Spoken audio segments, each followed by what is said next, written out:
What's going on, YouTube? So here we are, another week, and some more devastating news in the old gaming industry. Let's see what's going on this week. So Microsoft is cutting up to 3,200 jobs within this fiscal year. So this was a gamble that was done by Phil Spencer when he started the acquisition of all these companies back in 2017, when they went on a buying spree and bought a bunch of independent studios and a couple big name studios as well. This was Phil Spencer's idea of pretty much loading Game Pass with a bunch of options basically to make it grow. Well, the problem is, as many people have seen, the trickling of games in the Game Pass since all these acquisitions happened really wasn't at a steady pace. Let's take a look back when the Series X and S launched. You had games that were promised like Halo to come out when the system launched. Now, Halo was of course delayed until 2021, but they also released at the same time Forza Horizon 5 and Halo at the same time. So they really didn't give any company, or any game, time to breathe. And of course, not following up with any type of content for Halo really hurt it in the long run once the initial love for the game dropped off and there wasn't enough going on in the game to keep people interested and invested in the game. I was there. I was there when they launched the game a month early for the multiplayer, and I played it a lot. But once again, there was really nothing that kept me in the game. So I ended up moving on to, I think I was playing Destiny 2 at the time. So I guess the management at these studios too was horrendous. Phil Spencer and Matt Booty would go into these places and say, "Oh, we're not going to change anything. We're going to let you guys continue to do what you wanted to do." That's all fine and dandy. They can continue to do what they want to do, but they have no structure. If they had something like Arcane was doing with Redfall, they wanted to cancel that game, but they kept coming in and saying, "Oh, well, this is going to be an 8 out of 10 for us. We want this game to launch." When the people developing the game were like, "This thing's trash. It needs to be stopped." And seeing that there was so many lines of bureaucracy to go through, no wonder the game didn't get canceled. It probably didn't get through all 14 tiers. So here it is. Asha Sharma comes in, and she is doing a massive reset of the Xbox platform. So she's going through, cutting the bloat, taking the management tiers down from 14 to 5 and possibly fewer in some cases. So the good news, I guess, we can pull out of this is developers like Double Fine and Compulsion are being allowed to spin off and become independent again, which is fine. I really didn't play a lot of Compulsion games. We Happy Few, they never really, struck my fancy in any way. But there was a few games from Double Fine that I did play. I was a Brutal Legends fan back in the day.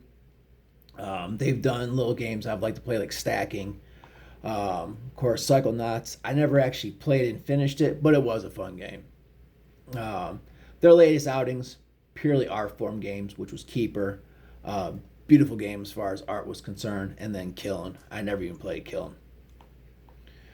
So that's good that they're at least being, spun off and remaining independent. So other companies that are being sold and transitioned are Ninja Theory and Undead Labs. At least Undead Labs sounds like they're going to at least be able to release State of Decay 3. So we probably won't see that game probably until the end of 2027. Now, Ninja Theory, they have the Hellblade game going on. Who knows how far in actual development that is? I know when it was shown at the showcase for Xbox, it was pretty much just a, "Hey, here's this, something pretty. Who wants to buy it?" So, and then the other one, of course, is Arcane. Arcane was the ones who also developed Redfall. They're currently working on the Blade game. Really looking forward to that. Was hoping that would come out. Hope that it still does. Luckily for Arcane, they're in a country that actually cares about their employees, so they're having to go through litigation before they can do a sell off of the company. But let's talk about some of the other layoffs that are hitting here. So, layoffs are hitting id Software and Obsidian Entertainment. Oh, and ZeniMax. Um, so, let's get this straight. You have a couple of developers underneath your belt that actually launch games at a decent rate. You have id Software, 2016's Doom. Then you have Doom Eternal. They have this fantastic two expansions for that game. Then they come out with Doom: The Dark Ages and just released an expansion for it this week. So they're being cut from probably around 200 employees to about 100 employees.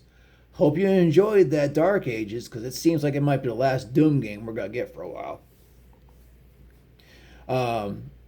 And then Obsidian Entertainment, same kind of boat here. I never really played Outer Worlds 2. Didn't have much time to do so. But played a little bit of the Avowed.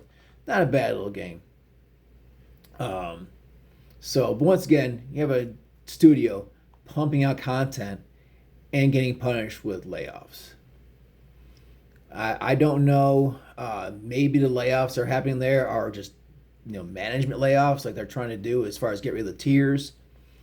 But I could say this, and I could say this probably for a lot of gamers. Microsoft, if you don't start releasing games on a constant basis, and I'm not talking just your every once in a while your Halo, every once in a while your Gears of War, every once in a while your Forza. If you don't start launching something, maybe every two a year, it's not looking good for the long term for Xbox. And this is coming from someone who is an Xbox fan, dude. I have had Xboxes since the OG Xbox, and I have been with them through the thick and thin. But I can tell you this, as an Xbox fan, I have been punished over and over again for being an Xbox fan.